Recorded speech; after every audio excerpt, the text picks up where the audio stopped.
அதே சம்பவம். காதலித்து திருமணம் செய்து கொண்ட தங்கையின் கணவனை வெட்டி சாய்த்து 13 ஆண்டுகால பகையை தீர்த்து கொண்ட பெண்ணின் சகோதரர் மற்றும் உறவினர்கள். தனது கணவனை வெட்டி சாய்த்த மாமா, தம்பி, அண்ணனை கைது செய்து தனக்கு நீதி பெற்று தர வேண்டும் என இளம்பெண் கண்ணீர் மல்க கோரிக்கை விடுத்துள்ளார். தஞ்சை மாவட்டம் பட்டுக்கோட்டை அருகிலுள்ள எட்டுப்புலிகாடு கிராமத்தைச் சேர்ந்தவர் கலியமூர்த்தி மகாலட்சுமி. காதலித்த இருவரும் கடந்த 13 ஆண்டுகளுக்கு முன்பு வீட்டை விட்டு வெளியேறி திருமணம் செய்து கொண்டு திருவோணம் என்ற ஊரில் வசித்து வந்தனர். சொந்த ஊருக்கு சென்றால் வசதி படைத்த தனது குடும்பத்தினர் கணவனை கொலை செய்து விடுவார்கள் என்ற அச்சத்தில் ஊருக்குள் செல்லாமல் இருந்து வந்தார் மகாலட்சுமி. இந்த நிலையில் கடந்த 2 மாதங்களுக்கு முன்னர் கலியமூர்த்தியின் தாய் மகாலட்சுமி குடும்பத்தினரை சந்தித்து தனது மகன் குடும்பத்தோடு ஊருக்கு வருவதாக கூறினார். வர சொல்லலாமா என கேட்டுள்ளார். அதற்கு மகாலட்சுமி குடும்பத்தினர் சம்மதம் என தெரிவித்திருந்தனர். சம்மதம் என ஒற்றை வார்த்தையை நம்பி கணவரோடும் குழந்தைகளோடும் 13 ஆண்டுகளுக்கு பிறகு சொந்த கிராமத்திற்கு திரும்பினார் மகாலட்சுமி. சொந்த ஊரில் 2 மாதங்கள் மகிழ்ச்சியாக இருந்த இவர்களது வாழ்க்கையில் இந்த ஒரு சம்பவம் பேரிடியாக அமைந்தது. மகாலட்சுமி உறவினர்களான தம்பி, தாய்மாமன், சித்தப்பா, அண்ணன் ஆகியோர் வீட்டில் தனியாக இருந்த கலியமூர்த்தியை சரமாரியாக வெட்டி 13 ஆண்டுகால பகையை தீர்த்து கொண்டனர். எட்டுப்புலிகாடு சார், எட்டுப்புலிகாடு மேலத்தது.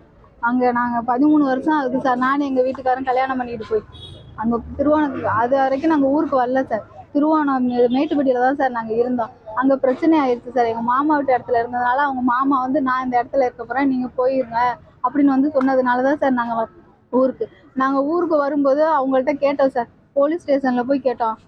ஊரில் உள்ள பெரிய மனுஷர்கிட்ட கேட்டேன் சார். அதுக்கு அவங்க சொன்னாங்க, நான் என் மவ தான், என் பேர பிள்ளைகளோ தான், என் மருமையன் தான், நான் எதுவுமே பண்ண மாட்டேன், நீங்கள் வர சொல்லுங்கள், நாங்கள் பார்த்துக்குறோம் அப்படின்னு சொன்னாங்க சார். நானும் எங்கள் வீட்டுக்காரன் வந்தோம் சார். வந்து நாங்கள் 2 மாதம் வரைக்கும் எந்த சண்டை வம்புக்கும் எங்கள் வீட்டுக்காரர் போக மாட்டார் சார். அவங்க குடிக்க மாட்டாங்க சார். என்னை எந்த வீட்டு வேலைக்கும் அனுப்புனது இல்லை சார். அவங்க தான் எல்லா வேலையும் பார்ப்பாங்க, பண்ணுவாங்க, செய்வாங்க. என்னை ஒரு ராணி மாதிரி எங்கள் வீட்டுக்காரர் வச்சுருந்தாரு சார். நீ எவ்வளவு வீட்டு பெரிய பொண்ணு, நான் உன்னை அப்படி தான் வச்சுருப்பேன் அப்படின்னு சொல்லி எங்கள் வீட்டுக்காரர் வச்சுருந்தாரு சார். நாங்கள் வீட்டில் இல்லை சார். நாங்கள் வெளியூர் போனது தெரிஞ்சுக்கிட்டு எங்கள் வீட்டுக்காரர் மட்டும் வீட்டில் இருந்தப்போ மண்டையில் மட்டுமே 50 வெட்டு வெட்டியிருக்காங்க. மூளை மட்டும் தனியாக செதறி விழுந்துருச்சு சார். அவன் மூளை மட்டுமே எடுத்து பட்டுவோட சிஹெச்சில் வச்சு அப்படியே தைக்கையில் எனக்கு உயிரே போயிடுச்சு சார். அங்கேயே எங்கள் வீட்டுக்காரர் இறந்துட்டாங்க, சொல்லிட்டாங்க. உங்கள் வீட்டுக்காரர் பொழைக்க மாட்டாருமா, நீங்கள் வேணால் கொண்டு போய் வச்சுருக்கலாம் அப்படின்னு. ஆணவ கொலையாக வெட்டியிருக்கிறாங்க. 13 வருஷத்து வெறிய அவங்க காட்டியிருக்கிறாங்க. 13 வருஷம்னா நம்ம பொண்ணு அவன் அழைச்சிட்டு போய் கல்யாணம் பண்ணிக்கிட்டான்.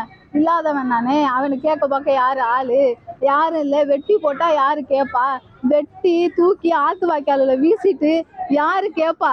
இவனுக்கு கேட்குறதுக்கு யார் ஆளு அப்படின்னு கேட்டாங்க சார். தமிழக முதல்வர் தான் எனக்கு ஒரு நீதியை சொல்லணும். நான் உங்களை நம்பி தான் சொல்கிறேன். எனக்கு என் 2 பிள்ளைகளுக்கு நீதி நீங்கள் தான் வாங்கி கொடுக்கணும். அவங்களுக்கு தூக்கு தண்டனை கிடைக்கணும். காதல் திருமணம். என் தம்பி, தாய் மாமன், சித்தப்பா, அண்ணன் எல்லாரும் சேர்ந்து வெட்டியிருக்காங்க. பங்காளி விட்ட அண்ணன் ஒரு அண்ணன் சேர்த்து 5 பேர் சேர்ந்து. எங்க மாமியா வந்து அழைச்சிட்டு வந்தாங்க. அழைச்சிட்டு வந்து போலீஸ் ஸ்டேஷன்ல வச்சு எல்லாரையும் வச்சு கேட்டாங்க.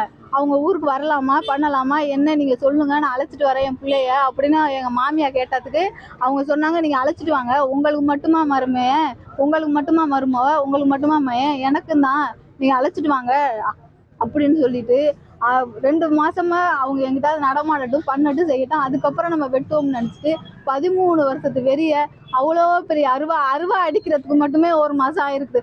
அவ்வளோ பெரிய கத்தி, அவ்வளோ பெரிய கோடாரி புதுசாக அடித்து வெட்டியிருக்காங்க சார். வெட்டையில என் புருஷன் உயிர் என்ன துடிச்சிருக்கோம். நேற்று 9:30 மணிக்கு காலையில் இந்த சம்பவம் நடந்தது. எங்களுக்கு வந்து நீதி கிடைக்கணும். அவங்க வெட்டி தூக்கி போட்டுட்டு போகல, இவங்களுக்கு யாரு நீதி வாங்கி கொடுப்பா, இவளுக்கு என்ன இது இருக்குன்னு கேட்டிருக்காங்க. எனக்கு நீதி நீங்க தான் சார் வாங்கி கொடுக்கணும். நான் தமிழக முதல்வர்கிட்ட கேட்குறேன். எனக்கு நீதி நீங்க தான் சார் வாங்கி கொடுக்கணும். அவங்க 4 பேருக்கு தூக்கு தண்டனை நீங்க தான் சார் வாங்கி கொடுக்கணும். வீரமுத்து, முருகானந்தம், செந்தில், மாரிமுத்து, இவங்க 4 பேருக்கும் போலீஸ் அரெஸ்ட் பண்ணல. தனிப்படை அமைச்சு தேடிட்டு இருக்கம்மா. அவங்க அதனை மறைஞ்சிட்டாங்க. வேற இடத்துல எங்கேயோ போயிட்டாங்க அப்படின்னு சொல்லி போலீஸும் எனக்கு உறுதுணையா இருந்து எல்லாம் பண்ணிட்டு செஞ்சுட்டு இருக்காங்க. எப்படியும் அவங்கள பிடிச்சிருவாங்க. நானே என் 2 பிள்ளைகளுக்கு நீதி நீங்க தான் சார் எனக்கு வாங்கி கொடுக்கணும். எங்களுக்கு யாருமே இல்லை சார். நாங்க மகாலட்சுமி, கலியமூர்த்தி. தவிர்க்க முடியாத தம்ப்நெயில்ஸ், கலக்கலான கண்டென்ட்ஸ், சினிமாவும் சீரியஸ் பிரச்சனைகளும், சும்மாவே ராம் சரண் தளபதி விஜய் எப்படா பெரிய கலகலப்பும் கைகலப்பும். Me too love you. Thank you sir. அவருக்கு அந்த மாஸ் ஏத்துறது ஏற்ற தெரிக்குதுனாலே டன்னு தான். பிரேக்கே இல்லாமல் பிரேக்கிங் நியூஸ் சொல்லும் தந்தி டிவி ஆப். இன்ஸ்டா தலைமுறை வரை இறங்கி அடிக்கும் தந்தி டிவியின் டிஜிட்டல் எக்ஸ்க்ளூசிவ்.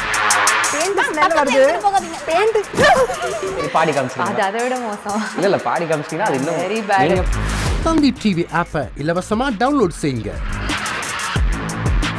ஃபாலோ பண்ணுங்க, சப்ஸ்கிரைப் பண்ணுங்க, என்ஜாய் பண்ணுங்க.